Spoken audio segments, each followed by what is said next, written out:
Okay. So we have already done 50 questions. Let's move on to 51. 51 is traces of the morality plays are discernible in a play, like Dr. Foster's traces, such as.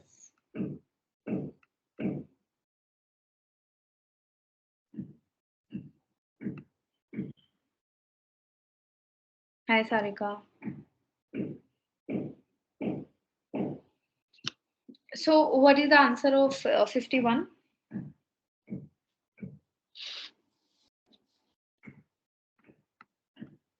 Ma'am I think इसका second हो सकता है because इसमें good और bad angels का है और yes ma'am second. So there were, in medieval times, there were three types of plays: miracle plays, morality plays, and mystery plays.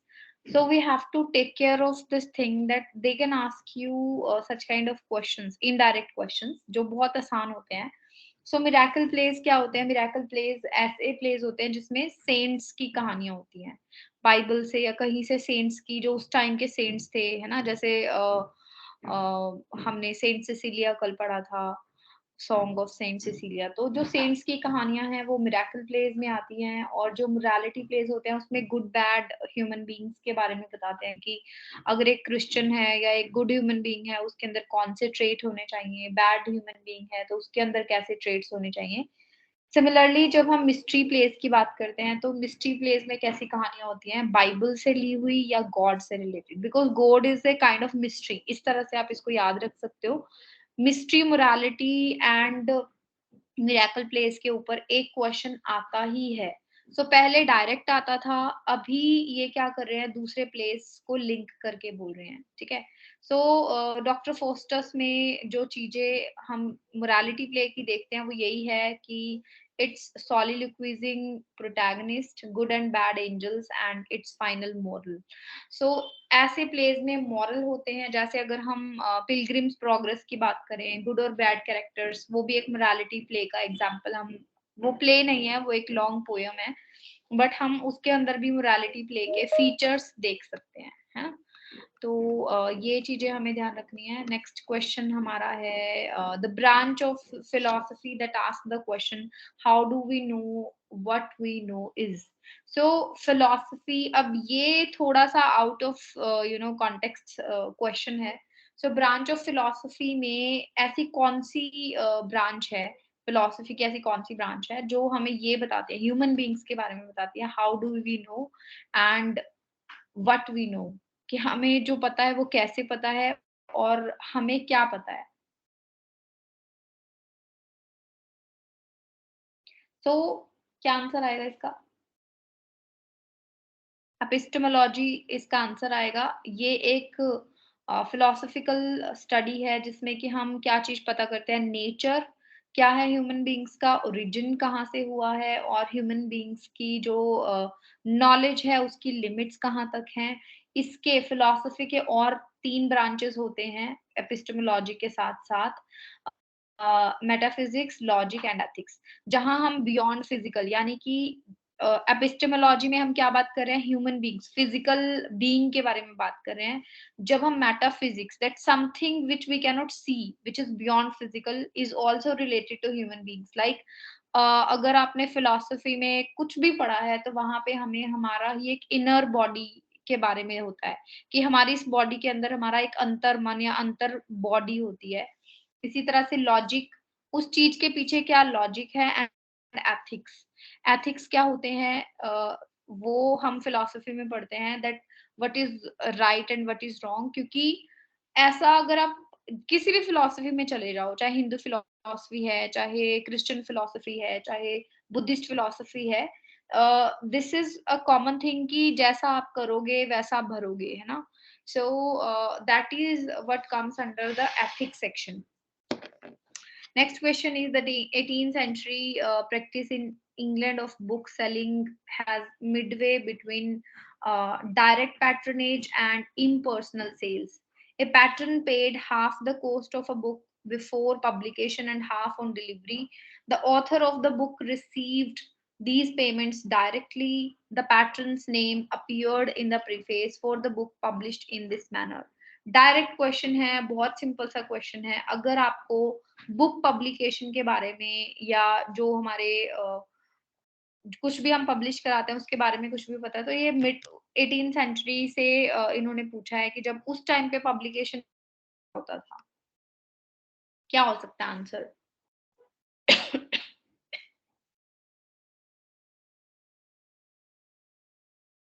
सो इसका आंसर है सब्सक्रिप्शन. सब्सक्रिप्शन जैसे आज हम सब्सक्रिप्शन लेते हैं ना, कि हमने फेसबुक का नेटफ्लिक्स का सब्सक्रिप्शन ले लिया, या हमने यूट्यूब का सब्सक्रिप्शन ले लिया एड फ्री, या किसी भी चीज का हम सब्सक्रिप्शन लेते हैं. उसी तरह से अभी तो देखो टेक्नोलॉजी आ गई है, उसी तरह से उस टाइम पे क्या होता था, उस टाइम पे एक पब्लिशर होता था जो मतलब कि आपकी किताबें पब्लिश करेगा, ठीक है. वो एक तरह से बिजनेसमैन है, और वो आपकी बुक्स लेगा, यानी राइटर से वो बुक्स लेगा और उनको पब्लिश करा के डिस्ट्रीब्यूट कराएगा, सेल्स कराएगा, ठीक है. तो राइटर को क्या करना है, बुक लिखनी है, पब्लिशर को देनी है, पब्लिशर उसके लिए सारा काम करके देगा, और जो भी सेल्स होंगी शुरू में और अंत में उसको पैसे डिवाइड करेगा. बट उस टाइम पे 17th सेंचुरी इंग्लैंड में एक सब्सक्रिप्शन नाम से सिस्टम चला था, जिसमें एक बिजनेसमैन क्या करता था, एक प्रोस्पेक्टस बनाता था, जिससे कि वो पैट्रन्स को, लोगों को उस चीज में एनग्रोस्ड होने के लिए मार्केटिंग करता था, कि आप लोग हमारे यहाँ से अपनी बुक्स पब्लिश कराओ और हम आपकी बुक्स को ज्यादातर लोगों तक पहुंचाएंगे. तो उसको कहते हैं सब्सक्रिप्शन, ठीक है. तो ये इसका आंसर है subscription. Oxford, India has published a volume of Premchand translation in English. The Oxford, India, Premchand. ये एक पब्लिकेशन है, प्रेमचंद जो कि हिंदी साहित्य के फेमस राइटर हैं. Who among the following is not one of the translators? So बहुत सारे लोगों ने प्रेमचंद को ट्रांसलेट किया है, क्योंकि प्रेमचंद को भी इंडिया में एक अच्छा रिनाउंड ऑथर माना जाता है. विलियम शेक्सपियर के बराबर का तो नहीं कहेंगे, but kind of he is William Shakespeare of Hindi साहित्य, है ना, हिंदी लिटरेचर. सो इनमें से कौन से ऐसे ऑथर हैं? अच्छा, प्रेमचंद के ऊपर भी हमें एक क्वेश्चन जनरली मिल जाता है हर 3-4 साल में. सो प्रेमचंद के ट्रांसलेशन के ऊपर क्वेश्चन आता है. तो ये चारों नाम आप, सॉरी, इनमें से 3 नाम आप बिल्कुल रट लो: David Rubin, Alok Rai and Christopher King. ये तीनों ने ही प्रेमचंद के वर्क्स को ट्रांसलेट किया है. गिलन राइट ने नहीं किया है, बट गिलन राइट का भी जो डिस्क्रिप्शन है वो इम्पोर्टेंट है. गिलन राइट भी एक इम्पोर्टेंट ट्रांसलेटर और राइटर हैं, न्यू दिल्ली से हैं, इंडिया से बिलोंग करती हैं, और उन्होंने 2 क्लासिकल नॉवेल्स जो हैं हिंदी लिटरेचर के ट्रांसलेट किए हैं, Raag Darbari and a village divided by Rahi के नाम से, एंड मसूम रेजा, as well as selection of the acclaimed short stories of Bhishma Sahni. Bhishma Sahni के शॉर्ट स्टोरीज को भी इन्होंने ट्रांसलेट किया है. तो इसके ऊपर भी हमें क्वेश्चन मिल सकता है. कई बार जो ऑप्शंस में नेम्स होते हैं उनके ऊपर अगली बार क्वेश्चन आ जाता है. Which of the 2 novels of Jane Austen have the spa town of Bath as a primary location? So अगर आपने समरीज इन सारे नॉवेल्स की पढ़ी हैं जो कि मैंने आपको कहा था, तो आप इसका आंसर इजीली दे पाओगे. आंसर बताओ.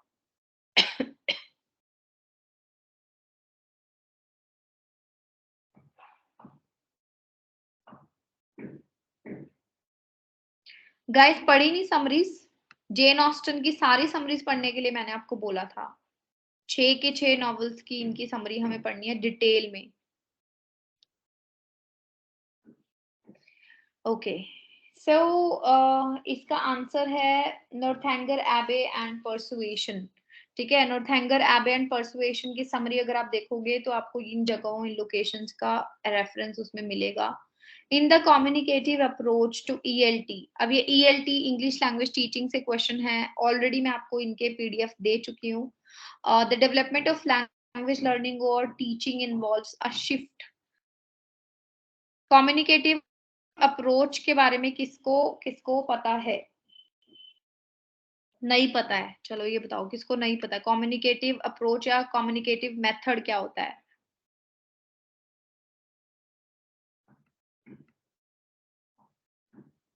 गाइस कुछ तो जवाब दो, पता है या नहीं पता है? नहीं पढ़ा है तो मैं बता देती हूँ ELT में कम्युनिकेटिव अप्रोच क्या होता है.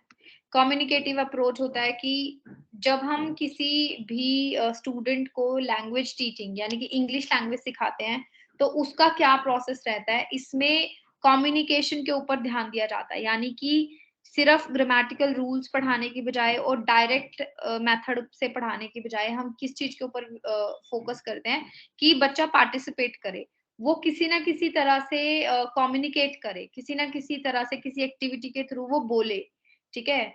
सो इस तरह की जो इंग्लिश लैंग्वेज टीचिंग सिस्टम होता है उसको हम कहते हैं कम्युनिकेटिव लैंग्वेज। और इसमें क्या होता है, इसमें बेसिकली दोनों ही जो टीचर एंड स्टूडेंट एक्टिव होते हैं, स्टूडेंट्स के ऊपर ज्यादा फोकस किया जाता है और स्टूडेंट के कम्युनिकेशन के आइडियाज को बेटर बनाने की कोशिश की जाती है, क्योंकि इसका मेन फोकस होता है कि जब वो सोसाइटी में जाए तो वो उसको कॉन्फिडेंस आए और वो सही से अपने सेंटेंसेस को कंस्ट्रक्ट कर पाए। तो सोसाइटी में जो सिचुएशंस उसे मिलेंगी वैसी सिचुएशंस क्लासरूम में क्रिएट करी जाती हैं। यानी कि उसको रोल प्लेस दिए जाते हैं और ड्रामेटाइजेशन यानी कि उसको कोई एक प्ले प्ले में पार्टिसिपेट कराया जाता है, उसको एक रोल दिया जाता है कि आपको ये वाले डायलॉग्स बोलने हैं या इस सिचुएशन में आप कैसे डायलॉग बोलोगे। पजल्स सॉल्व करने के लिए दी जाती हैं और इंफॉर्मेशन के थ्रू उससे रेगुलर प्रैक्टिस कराई जाती है। तो वो है कम्युनिकेटिव आइडिया। अब इस क्वेश्चन का आंसर देखो क्या हो सकता है।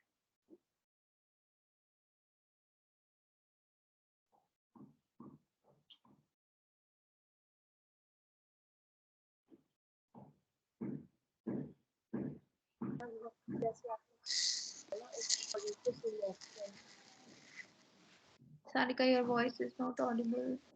Or who is saying Ikra? Okay.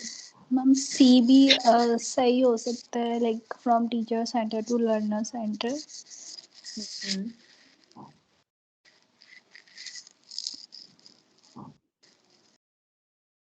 तो बी तो सही नहीं हो सकता, तो ए होगा, तो fourth answer. So A and C are the right answers, क्योंकि देखो मैंने पहले ही बताया टीचर सेंटर्ड नहीं है ये। टीचर सेंटर्ड कौन सा होता है, जैसे ग्रामर ट्रांसलेशन मेथड है वो टीचर सेंटर्ड है। टीचर आपको बस कुछ भी करवाते रहते हैं जैसे कि स्कूल्स में, इसीलिए जो ग्रामर ट्रांसलेशन मेथड है उसके बाद स्टूडेंट्स को इंग्लिश बोलनी नहीं आती। इंडिया का जो हाल है वो हम सबको पता है। सो ये टीचर सेंटर्ड ना होके लर्नर सेंटर्ड रहती है, ठीक है। और इसके अलावा ये from form based to a meaning based approach, ताकि बच्चा हर चीज का मीनिंग समझे, इस चीज के ऊपर फोकस किया जाता है। एक सेकेंड।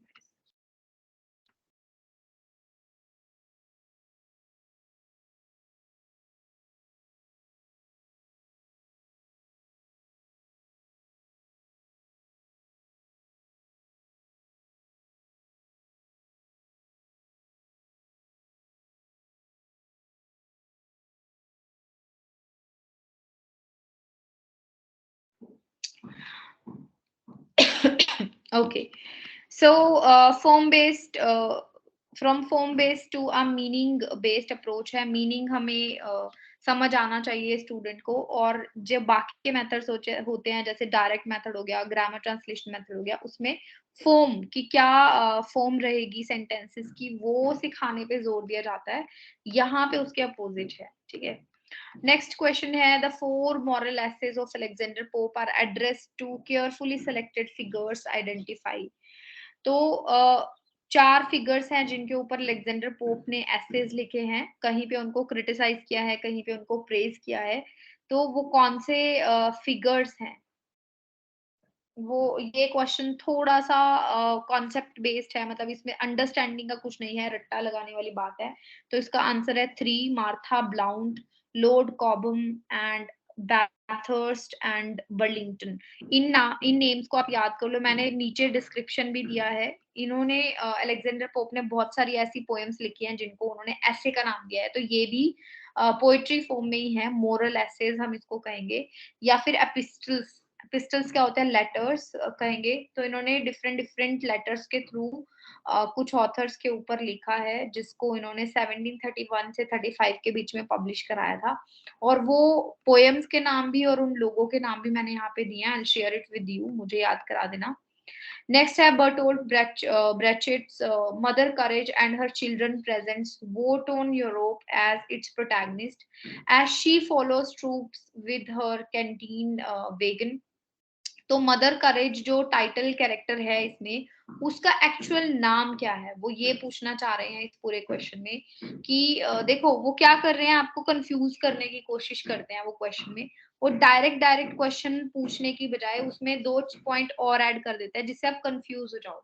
तो इसमें कंफ्यूज होने की कोई बात नहीं है। बर्टोल्ट ब्रेचेट का मदर करेज का समरी आपके पास है। मदर करेज जिसको नाम दिया गया है लेडी को, उसका नाम एक्चुअल में क्या है, वो ये पूछना चाह रहे हैं। अगर आप लोगों ने समरी नहीं पढ़ी है तो इसकी समरी पढ़ लेना। एना फाइलिंग उसका नाम होता है, जिसके जो इसमें मेन जो टाइटल कैरेक्टर भी है और प्रोटैगनिस्ट भी है। From among the following, identify the journal that publishes articles on English language teaching and learning. ये बहुत इंपॉर्टेंट क्वेश्चन है, ये रिपीट हो सकता है। कौन सा ऐसा जर्नल है जो English language teaching and learning से रिलेटेड आर्टिकल्स को पब्लिश करता है? सो TESOL एक क्वार्टरली और प्रोफेशनल जर्नल है, ठीक है, जो कि सबसे पहले 1967 में पब्लिश हुआ था और उसके बाद से ये क्वार्टरली पब्लिश हो ही रहा है, ठीक है। और इसमें जितने भी फेमस आर्टिकल्स हैं इंग्लिश लैंग्वेज से रिलेटेड उनको पब्लिश किया जाता है, जिनको कुछ लोग इग्नोर कर चुके हैं या वो पब्लिश नहीं हो पाए किसी रीजन से। तो TESOL जो है ये इसको पब्लिश करता है। एलर्जीज हैं कुछ जिनको हमें क्रोनोलॉजिकल ऑर्डर में डालना है, इसको आप करो। ये इसमें आपको अगर ईयर नहीं भी पता तो भी आप, अगर आपको एजेस का आउटलाइन क्लियर है कि कौन सी एज में कौन सा ऑथर है और ये जो वर्क्स हैं किस किस ऑथर के हैं, तो आप इसको इजीली क्रैक कर पाओगे।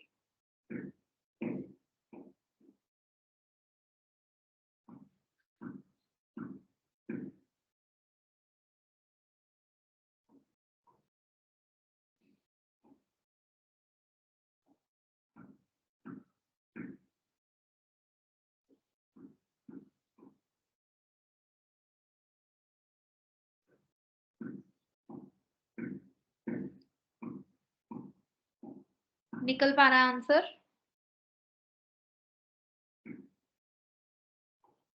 देखो 3 आंसर्स में एलिजी रिटर्न इन कंट्री चर्चयार्ड कॉमन है।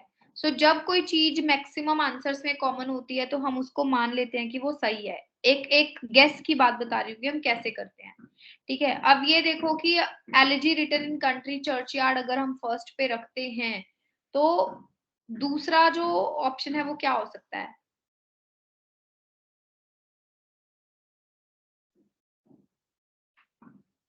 ये वाला आंसर अगर मुझे नहीं भी आता होता ना तो मैं इसको एक अपने गेस वर्क से कर लेती। Elegy written in country churchyard 3 answers में फर्स्ट पे है और थायरीसिस जो है वो 3 आंसर्स में लास्ट में है। तो मेरे लिए क्या बचा? Adonais and In Memoriam. In Memoriam जो है वो खैर मुझे चारों के ईयर्स पता हैं तो मैं उसको निकाल लेती। फिर एडोनियस किसने लिखा है, कौन बताएगा एडोनियस किसने लिखा है? P B Shelley. पीबी शैले ने। P B Shelley and In Memoriam, इन दोनों में कंफ्यूजन हो सकता है क्योंकि दोनों सेम एज के वर्क हैं, है ना। तो अब यहाँ पे हमें दिमाग लगाना है कि कौन सा वर्क पहले हो सकता है। तो अगर हम इसके आंसर्स को देखें तो सेकंड जो है इसका आंसर है। Elegy written in country churchyard जो है थॉमस ग्रे ने 1751 में लिखा था, ठीक है।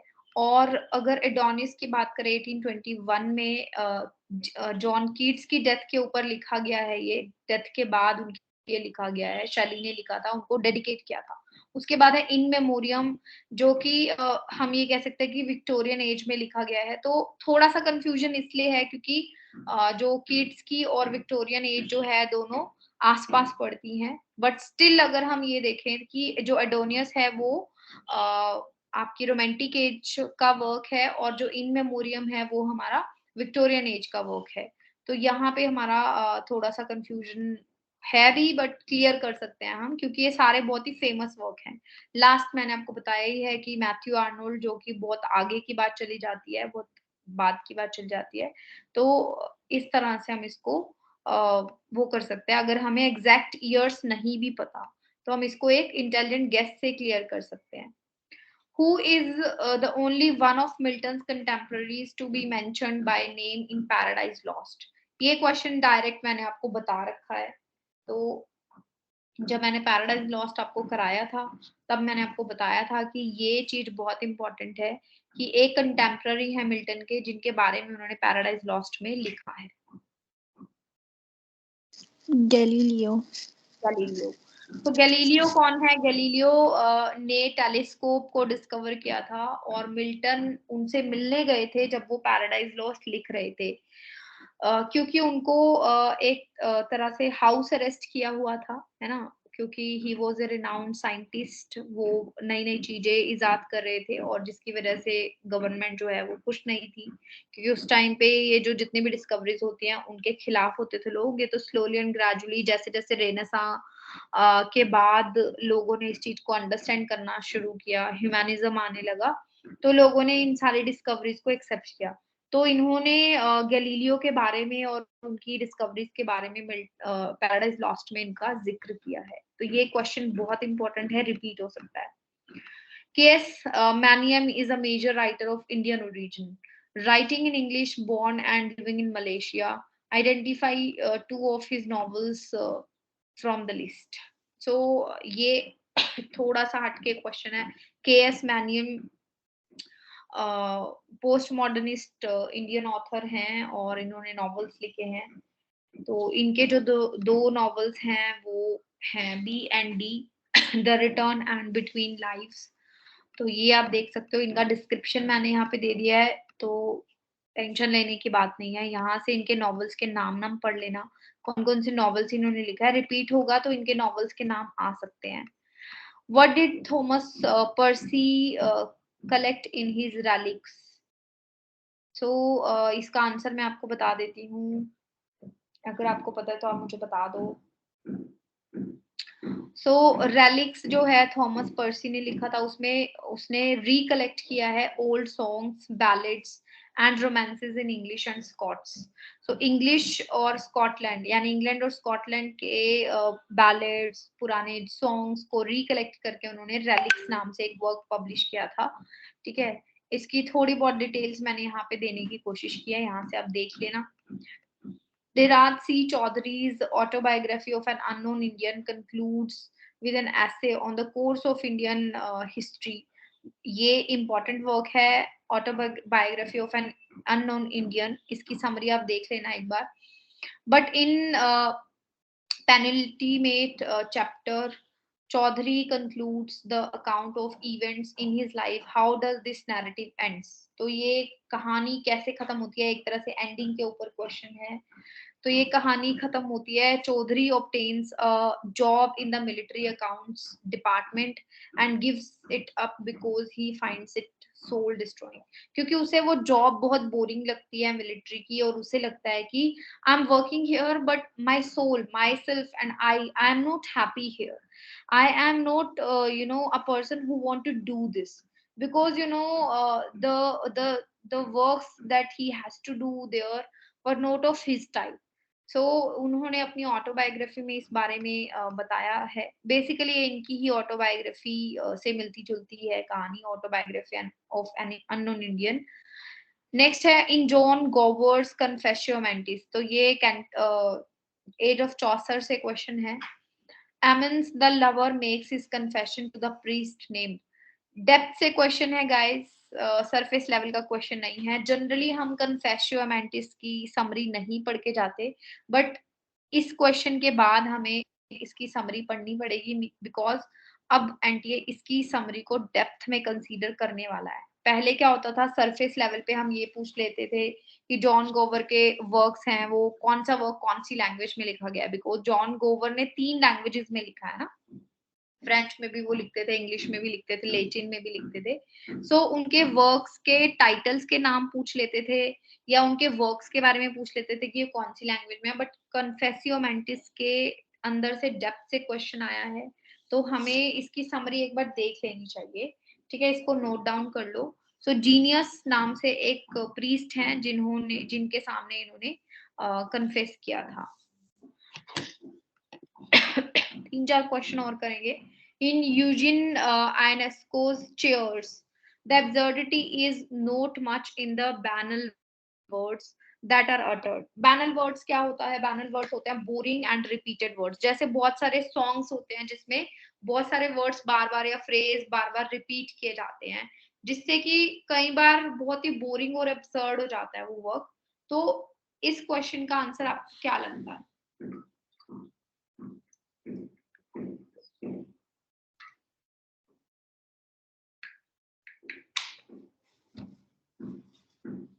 In the fact that they are spoken to an ever growing number of empty chairs.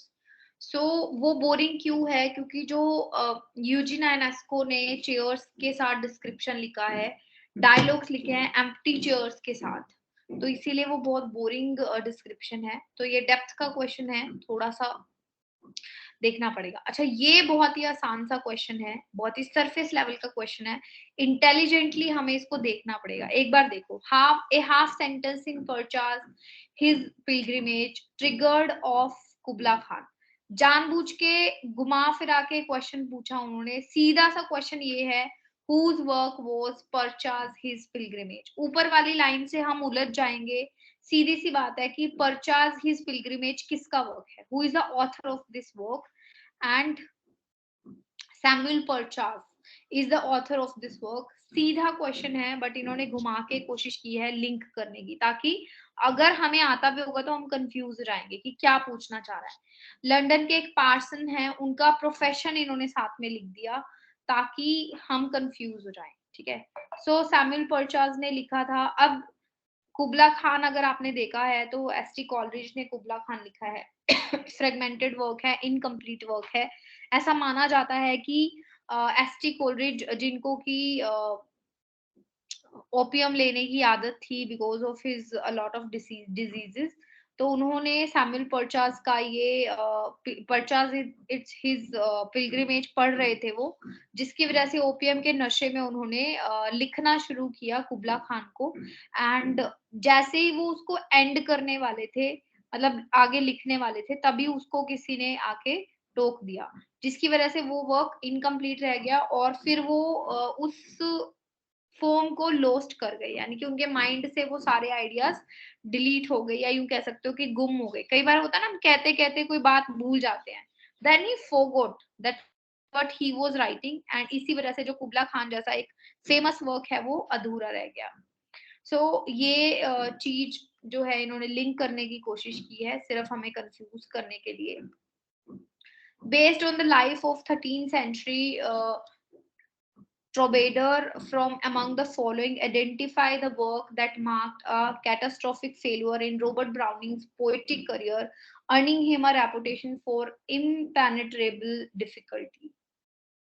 So, Robert browning, अगर हम इसको सिंपल लैंग्वेज में समझे तो वो पूछना चाह रहे हैं कि रॉबर्ट ब्राउनिंग का ऐसा कौन सा वर्क है जब वो पब्लिश हुआ था उसकी वजह से रॉबर्ट ब्राउनिंग को बहुत डिफिकल्टीज, यानी कि बहुत ही रेपुटेशन का लॉस हुआ था, यानी कि लोगों को वो वर्क पसंद नहीं आया था और लोगों ने काफी बातें बनाई थी उसके लिए। तो इतने टफ और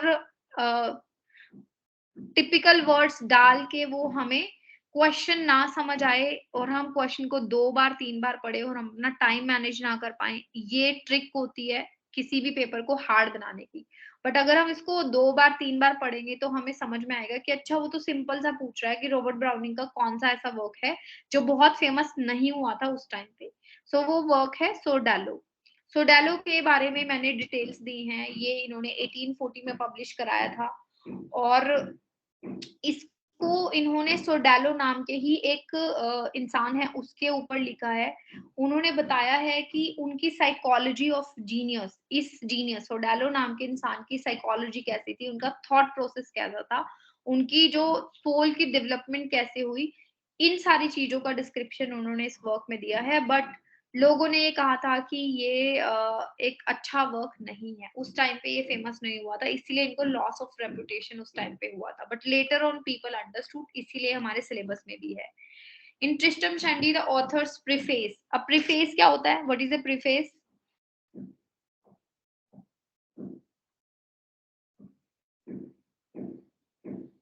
guys what is a preface? पूरा लिटरेचर पढ़ चुके हैं हम। क्वेश्चन को मत देखो, प्रीफेस बताओ क्या होता है, what is a preface? Ma'am introduction, book का इंट्रोडक्शन। यस। तो कोई भी ऐसा एक पेज होता है जो बुक के स्टार्टिंग में ऐड किया जाता है, उसको कहते हैं प्रीफेस। प्रीफेस का अपोजिट क्या होता है?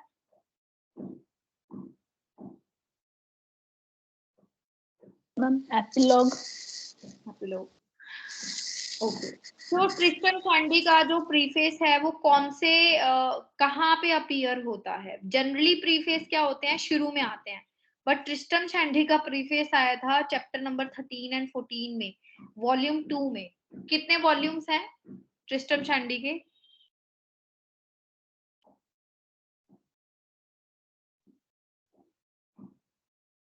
9 वॉल्यूम्स हैं, राइट?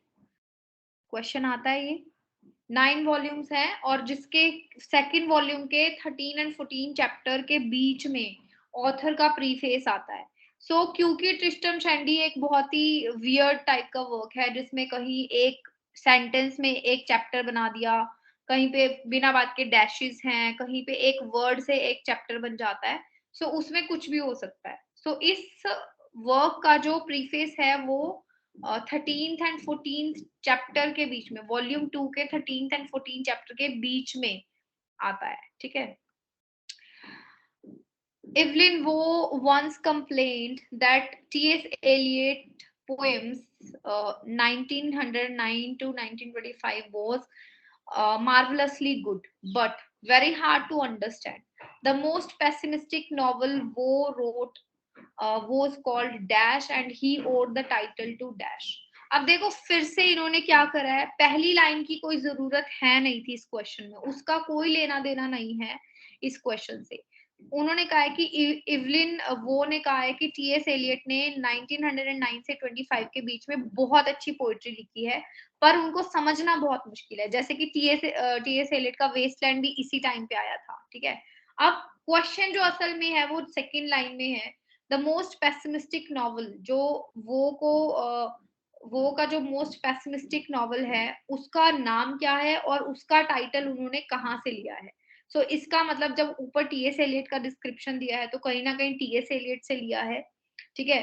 तो टीएस एलियट का अ हैंडफुल ऑफ डस्ट एक लाइन है, a handful of dust Waste Land की पोयम है, उसी की लाइन से टाइटल लिया है उन्होंने, a handful of dust. So Waste Land वो पोयम है, ए हैंडफुल ऑफ डस्ट वो लाइन है जिससे इन्होंने अपने नॉवल का टाइटल बनाया है। A handful of dust Evelyn Waugh का एक पैसिमिस्टिक और फेमस नॉवल है जिसका टाइटल उन्होंने वेस्टलैंड से लिया है। It means a handful of dust is alluding from the Waste Land, it's an allusion, right. और ये भी पूछ सकते हैं कौन से सेक्शन से है, आई थिंक वो गेम ऑफ चेस में है ये line, a handful of dust. तो टीएस एलियट इसमें ये बताना चाहते हैं हमें कि that human beings are like a handful of dust. So जैसे डस्ट झड़ जाती है, human beings will also wither like dust, है ना। So these are 70 questions we have already done today. Rest 30 questions we'll do tomorrow. कल हम करेंगे, ठीक है। Okay. Let's do few terms and literary terms and devices.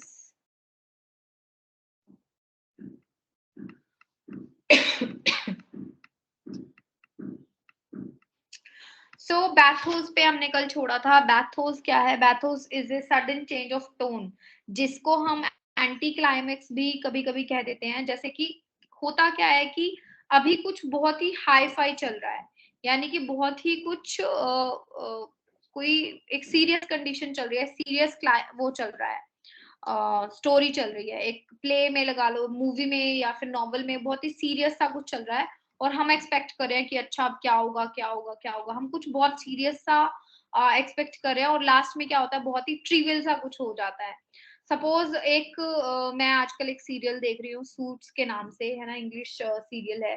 तो उसमें क्या है कि एक बंदा कहता है आई विल सू यू, तो ऐसे लगता है बहुत सीरियस टोन में वो उसको बोलता है, बहुत सीरियस सीन होता है, ऐसे लगता है कि पता नहीं इसने ऐसा क्या गुनाह कर दिया होगा कि ये उसे स्यू करने की, स्यू मतलब कि मैं तुम्हें कोर्ट में देख लूँगा, मैं तुम्हारे अगेंस्ट केस कर दूँगा, कि पता नहीं उसने क्या कर दिया, बट एट लास्ट पता चलता है कि वो एक बिल्ली के लिए लड़ रहे होते हैं। So that is the thing which is bathos, कि आप एक्सपेक्ट कुछ कर रहे हो, आपकी टोन इतनी हाई-फाई है, बट लास्ट में वो क्या होता है, बहुत ही ट्रिवियल चीज़ में, यानी कि बहुत ही तुच्छ चीज़ में बन जाता है। सब्लाइम और रिडिकुलस, यानी कि अभी कुछ सब्लाइम चल रहा है, सब्लाइम क्या होता है, बहुत ही सीरियस और हाई क्वालिटी का, और एकदम से उसमें मज़ाक आ जाता है, रिडिकुलस। जैसे कि अप्रैल फूल का एक एग्जाम्पल मैंने इसमें दिया है, जो कि रियल लाइफ से एग्जाम्पल है, कि अगर अप्रैल फूल वाले दिन आपको कोई बहुत ही सजा-धजा बॉक्स दे जाए, सपोज़ आपका बर्थडे 1 अप्रैल को आता है और आपको वो कोई दे जाए, तो आपको लगेगा कि यार बहुत हेवी सा, बहुत अच्छा-सा कुछ गिफ्ट है। जब आप खोलोगे तो it will be empty. So the situation was something else, but because of Bathos, it has changed. So Jane Austen के नॉर्थैंगर एबे लिटरेरी एग्जांपल अगर हम देखें तो नॉर्थैंगर एबे में ऐसा होता है, कैथरीन जो है उसे एक ट्रंक मिलता है, वो अपनी आंटी के घर रहती होती है, आपने इसकी कहानी पढ़ी होगी जेन ऑस्टन के, तो उसे एक ट्रंक मिलता है और उस ट्रंक का डिस्क्रिप्शन ऐसा दिया हुआ है ना, कि हमें भी लगता है, रीडर्स को भी लगता है कि कुछ इसमें मिस्टीरियस निकलेगा या इसमें कुछ सुपरनैचुरल एलिमेंट्स निकलेंगे, उसकी इमेजिनेशन भी उसे वही लेके जाती है। तो वो बहुत टेंशन में आ जाती है कि मैं इसको खोलूँ कि नहीं खोलूँ, बट स्टिल वो खोल देती है और बाद में जब वो खोलती है उसको कुछ नहीं मिलता। एक बस लिनेन एक कपड़ा मिलता है फ़ोल्ड हुआ हुआ, तो इसको कहते हैं बैथोस, कि पूरी सिचुएशन में कुछ और है, इतना सीरियस डिस्क्रिप्शन देके लास्ट में क्या निकला? कुछ भी नहीं।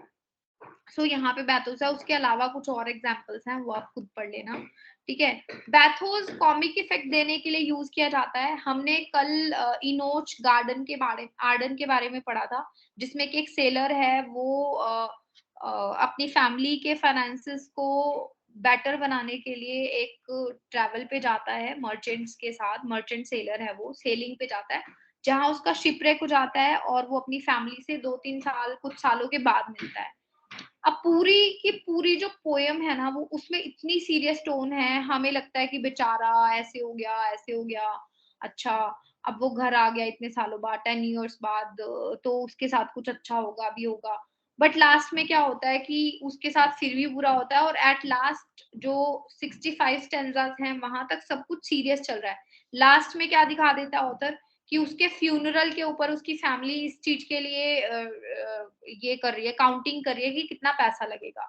सब कुछ उसका ले लिया, बट रीडर्स ने एक्सपेक्ट किया कि अब कुछ सीरियस होगा, है ना? कि या तो चलो ट्रेजेडी भी होगी तो कुछ सीरियस ही दिखाएँगे, कि ये दिखाएँगे कि हाँ, लोग कैसे हैं। बट एट लास्ट वो लोग उसकी फ्यूनरल को की कॉस्ट काउंट कर रहे होते हैं। So that is also bathos. Next is conceit. Conceit क्या है? हमने जॉन डन की पोएट्री में, मेटाफिजिकल पोएट्री में कंसीट वर्ड पढ़ा है बहुत बार। सो कंसीट और मेटाफर काइंड ऑफ सेम है, बट मेटाफर का ही एक एक्सटेंडेड रूप है कंसीट। सो अब फ़र्क क्या है दोनों में? मेटाफर होता है comparison of 2 kind of similar things, यानी कि जिसका डिस्क्रिप्शन हमें पता है। जैसे कि मैं लव को रोज़ के साथ कंपेयर करूँ, है ना? So my love is so my lover is red rose, मैं अगर ये कहूँ कि my lover is red rose, कि जो मेरे लवर है या मेरी बिलवड है वो एक गुलाब की तरह है, बट ये दोनों तो मैचेबल हैं, लव और रोज का कहीं ना कहीं लिंक होता है, बट जो कंसीड्स होती हैं उसमें बिना सिर पैर की दो चीजों को, डिसिमिलर चीजों को कंपेयर किया जाता है। बेसिकली इसमें जो डिस्क्रिप्शन होता है वो कहीं ना कहीं स्पिरिचुअल चीज़ों से रिलेटेड होता है, जैसा कि जॉन डन की पोएट्री में है ही, सरफेस लेवल पे वो लवर बिलवड की कहानी होती है, बट कहीं न कहीं डेप्थ में वो एक स्पिरिचुअलिटी को शो कर रही होती है। तो कंसीड्स क्या हैं, जहाँ पे हम 2 डिसिमिलर चीज़ों को कंपेयर करते हैं, जैसे कि जॉन डन ने किया है कंपस को दो लवर्स के, कंपस के दो पैरों को लवर्स के साथ कंपेयर किया, that the fix foot is the beloved and the moving foot is the lover. तो कंपस और लवर्स का डिस्क्रिप्शन कैसे मैच हो सकता है? So that is conceit wherein we are comparing two things which are not at all similar, or there is no relation of those two things. So that is what conceit is, and metaphor is wherein we are comparing two things with each other, but they are somewhere connected to each other. हम लोग उस दोनों चीजों के बारे में कहीं ना कहीं जानते होते हैं। फिर सिमिली क्या होती है? What is simile?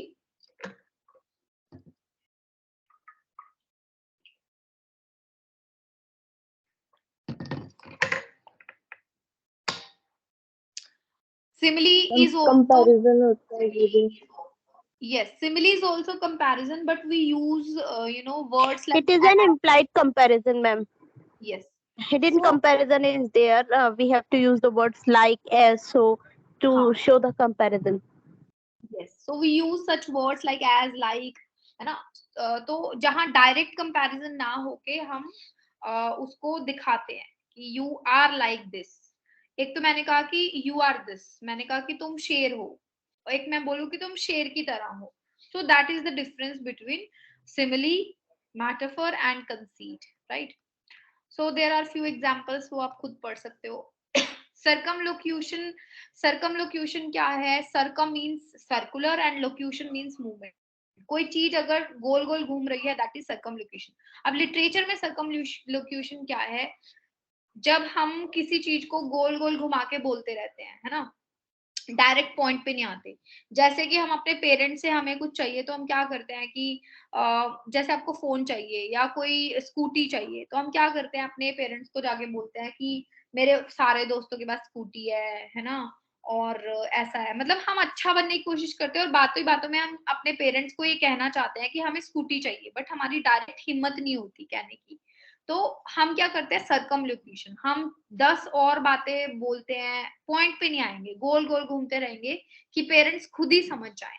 So author भी यही करता है कि वो किसी चीज को गोल गोल घुमाता है जिससे कि रीडर खुद ही उसको समझ जाए। बेसिकली एक तरह से एग्जैजरेशन है, और लॉन्ग सेंटेंसेस में यूज किए जाते हैं ताकि एक पोएटिक इम्पैक्ट आ सके, ठीक है। So writer uses it either to keep that thing ambiguous, और they don't want to state it in an offensive manner. यानी कि कुछ चीजें होती है जो डायरेक्ट अगर हम बोलेंगे तो वो ऑफेंसिव हो जाती हैं, तो इसीलिए उसको थोड़ा सा वर्ड्स के साथ कवर कर दिया जाता है। So long as man can breathe और eyes can see. So circumlocution and hyperbole में बड़ा कंफ्यूजन होता है। हाइपरबली भी होता है किसी चीज को बढ़ा चढ़ा के बोलना। सर्कमलोक्यूशन होता है कि किसी चीज को सीधे पॉइंट से ना बोल के उल्टा गोल गोल घूम के उस चीज को बताना, ठीक है। जैसे so long as man breathe और आईज कैन सी। तो शेक्सपियर अपने एक सोनेट में अपनी बिलवड से कहते हैं कि मैं तुम्हें तब तक प्यार करूंगा जब तक ह्यूमैनिटी है, या फिर जब तक मेरी आंखें देख सकती है या आंखें देख सकती हैं। So it means he could have said this as long as humans live, कि जब तक ह्यूमन बीइंग्स जिंदा रहेंगे तब तक मैं तुम्हें प्यार करूंगा। बट उसने क्या किया? उसने सर्कमलोक्यूशन यूज किया, उसने घुमा फिरा के इस बात को किया ताकि इस पोयम में जो है ब्यूटी ऐड हो सके। जैसे हैरी पॉटर में जो वोल्डेमोर है उसको डायरेक्टली कोई वोल्डेमोर नहीं कहता, उसके लिए क्या कहते हैं? They use this phrase one who can not named. तो अगर कोई ऐसे कह रहा है one who can not named, सब लोग समझ जाते हैं कि वोल्डेमोर की बात कर रहे हैं, है ना। नेक्स्ट है कियास्मस। कियास्मस क्या है? जब हम दो पैरेलल फ्रेजेस को इकट्ठे लाके रख देते हैं और अपोजिट ऑर्डर में, उनको कहते हैं कियास्मस। जैसे नेवर लेट ए फूल किस यू और ए किस फूल यू, ठीक है। नेवर लेट ए फूल किस यू और ए किस फूल यू। अब हमने क्या किया? फूल किस यू को उल्टा कर दिया, ठीक है। किस फूल यू, किस फूल यू कर दिया, वर्ड्स को उल्टा पुल्टा कर दिया, वहां होता है chiasmus. Beauty is truth, truth beauty. So beauty is truth में से ट्रूथ आगे आ गया और ब्यूटी पीछे चली गई। Do I love you because you are beautiful, or are you beautiful because I love you. So जहां पे आपको इस तरह का कंपैरिजन मिले वहां कियास्मस होता है। और बहुत सारे एग्जांपल्स मैंने दिए हैं ताकि आपको क्लैरिटी हो जाए, क्योंकि जो कियास्मस है और एंटीथीसिस है और बहुत सारी ऐसी टर्म्स हैं जिसमें हमें कंफ्यूजन हो सकता है, बट एग्जांपल से हमें कंफ्यूजन नहीं होगा। नेक्स्ट है डायकूप। डायकूप क्या होता है? डायकूप होता है it is when a writer repeats a word और ए फ्रेज विद वन और मोर वर्ड्स इन बिटवीन, यानी कि कोई चीज हम रिपीट कर रहे हैं बट बीच में उसके कोई और वर्ड डाल, टू बी और not to be. So to be को रिपीट किया है, उसके बीच में दो वर्ड्स डाल दिए और नॉट। एन कैरेनिना से एक एग्जांपल है, happy families are all alike, every unhappy family is unhappy in its own way। so unhappy के बीच में family is डाल दिया, तो यहाँ पे क्या है, रिपीटेशन ऑफ वर्ड्स हो रही है जिसकी वजह से हम इसको डायकूप बोलेंगे। ठीक है,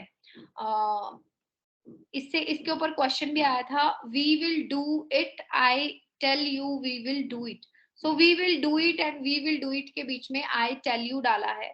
अब देखो, जब पीछे हमने ये किया है, कियास्मस किया है, कियास्मस में हमने वर्ड्स को उल्टा पुल्टा किया है, बट इसमें हमने एज इट इज वर्ड्स को उठा के रखा है। We will do it, we will do it, बीच में आई टेल यू कुछ वर्ड्स डाल दिए, तो ये डायकूप का एग्जाम्पल है। सो कंफ्यूज नहीं होना, ऐसे जो है रिपीटिशन वाले कई टर्म्स हैं जिनके ऊपर क्वेश्चन आता है। हाइपरबली होता है अतिशयोक्ति अलंकार, हिंदी में अतिशयोक्ति मतलब जहां हम बढ़ा चढ़ा के किसी चीज को बोलते हैं। मैक्सिमम लव पोएम्स जो हैं उसमें हाइपरबली मिलेगा आपको। अगर कोई ऐसा क्वेश्चन है जहां आपको समझ आ रहा है कि कोई लव पोएम है और आपको टर्म समझ में नहीं आ रही, तो उसके ऊपर हाइपरबली आप एग्जैजरेशन का वो टिक कर सकते हो। So I love you dear, I love you, पहले तो I love you dear I love you में क्या हो गया, डायकूप हो गया। आई लव यू डियर बीच में आ गया आई लव यू, सो ये इस टर्म में क्या हो गया, डायकूप। बट उसके बाद अगर हम इसको पूरा कॉन्सेप्ट समझे, I love you dear I love you till China and Africa meet, यानी कि इतना बढ़ा चढ़ा के बोल दिया कि मैं तुम्हें तब तक प्यार करूंगा जब तक चाइना और अफ्रीका मिल नहीं जाते, which is impossible, right. So in most of the love points मैंने आपको बताया एग्जैजरेशन होता है। शेक्सपियर ने लिखा है the sweet smell of violet has come from her lover's breath, की जो ये वायलेट जो फूलों की अच्छी खुशबू आ रही है वो मेरे लवर की सांसों में से आ रही है। So that can never be possible. So impossible चीजों को जब हम पॉसिबल दिखाते हैं that is hyperbole.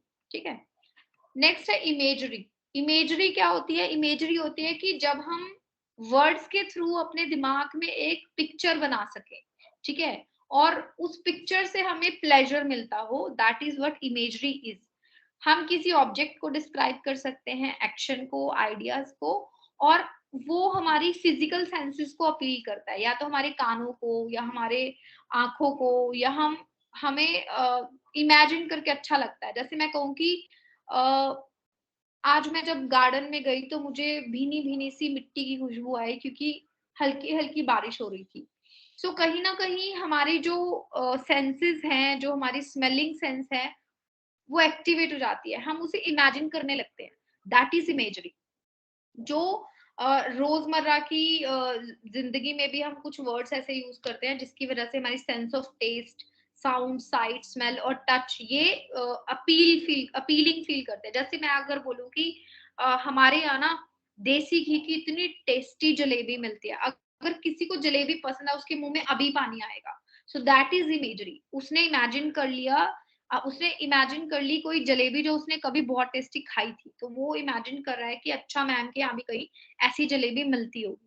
It was dark and dim in the forest. So dark and dim से हम इमेजिन कर लेते हैं कि बहुत अंधेरा सा एक जंगल होगा। So if we can imagine a picture in our mind, it means we are applying imagery to that, right. Okay, so ये एग्जाम्पल्स हैं जहाँ पे हम कई बार क्या करते हैं, कोई कहानी सुन रहे होते हैं तो हमारे दिमाग में उस कहानी की इमेजेस बननी शुरू हो जाती हैं, that is what imagery is. ठीक है, आयरनी हम कल करेंगे, राइट। आयरनी थोड़ा सा लेंदी है, आयरनी को समझना भी बहुत जरूरी है, आयरनी के ऊपर हमें क्वेश्चन मिल सकते हैं।